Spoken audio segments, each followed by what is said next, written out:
ever found yourself needing tomato sauce for a recipe, but you don't have time to stand by the stove all day and watch a big pot of sauce simmer? You are going to love my super fast and crazy easy 15-minute tomato sauce.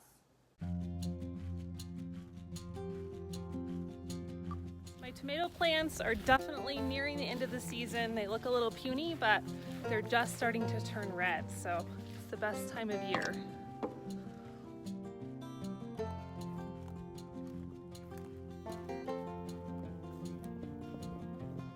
My basil's almost all gone to seed, but I think I can salvage some for our sauce. Not too bad on the bottom there.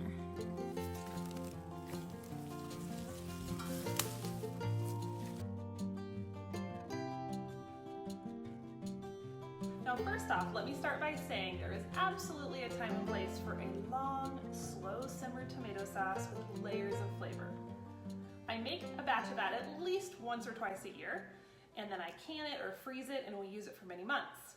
However, sometimes I need a fast sauce, I happen to have a handful of tomatoes on my counter, and I want to turn them into something I can use for supper that night. That's when I stumbled across this fast, easy, fresh tomato sauce. It comes together in less than 15 minutes, you don't have to cook the tomatoes all day, and the flavor is out of this world. So the first thing you need are tomatoes, and you can use frozen tomatoes, maybe you have canned whole tomatoes, but one of my favorite things to do is just use them fresh. And so if I have 5 or 6 tomatoes, obviously that's not enough for a giant pot of sauce that's going to really cook down and condense, but it's perfect for this small batch fresh sauce. Now I call it a fresh sauce because it has a brighter flavor than your all-day simmered sauces. So the first thing you're going to do, if you're starting with fresh tomatoes, you're going to want to cut off the stems, remove any bad spots, and then cut them in halves or quarters, depending on the size. Now go ahead and set those aside, and now we're going to get our saucepan ready. Place about 2 tablespoons of olive oil in a medium saucepan. So once you've added our oil to the saucepan, we're going to turn the burner on medium-low. Now to this, we're going to add 1 to 2 cloves of minced garlic.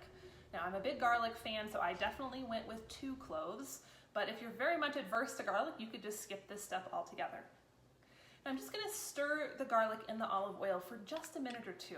I'm not looking to brown it or burn it. I just want to start releasing the flavors of the garlic into the oil and soften it just a bit. Once I've reached that point, I'm going to add my tomatoes right to the saucepan. Now if you're using frozen tomatoes, you technically could add them in right now and give just a few extra minutes for them to thaw in the saucepan. And if you're using fresh tomatoes, it's even easier. They'll soften and cook down even faster. So once I get the tomatoes in the pot, I'm going to increase the heat to medium and just keep stirring to make sure everything incorporates evenly.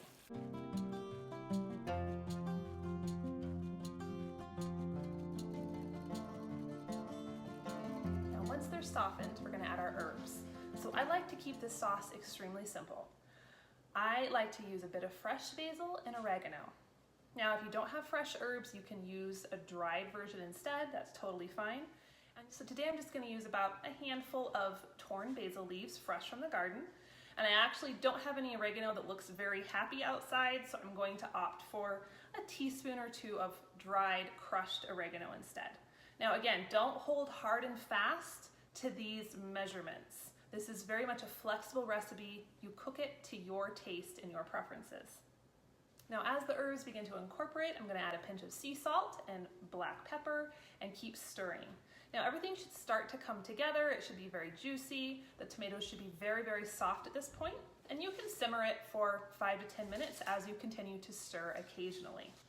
So once your tomatoes have simmered a little bit and the seasoning is just how you like it, it's time to puree them. So I like to do this by using an immersion blender right in the pot. It just saves me from dirtying another dish.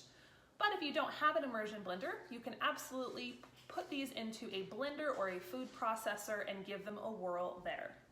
Once your tomato sauce is blended together, you can either put it back in the pot and cook it just a little bit longer to help evaporate more of the moisture out, or you could even use it as is. I add this fresh tomato sauce to pastas, lasagnas, and I even use it as the sauce for my very favorite pizza recipe, which I will link below in the show notes. So there you have it, guys. That is literally how easy it is to make a fast, fresh tomato sauce with tomatoes from your garden or tomatoes from the farmer's market in less than 15 minutes.